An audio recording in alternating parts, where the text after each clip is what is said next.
ជំរាបសួរនិងសូមគោរពដល់ពុកម៉ែបងប្អូនទាំងអស់គ្នាដែលចូលមកកាន់ Channel របស់ Admin ដើម្បីទស្សនាវីដេអូតម្រុយឆ្នោតខ្មែរសម្រាប់ថ្ងៃទី22ខែ3ឆ្នាំ2025សម្រាប់វេលាម៉ោង1ម៉ោង3និងម៉ោង6ដូច្នេះកុំបង្អង់យូរសូមពុកម៉ែបងប្អូនកលេចមកមើលតម្រុយ2លេខ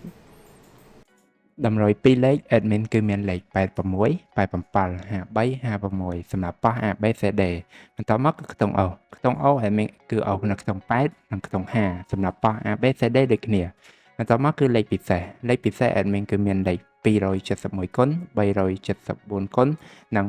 105គុណដែលលេខទាំងអស់នេះសុទ្ធសឹងតែជាលេខដែលមានសង្ឃឹមថានឹងចេញខ្ពស់សម្រាប់ថ្ងៃនេះ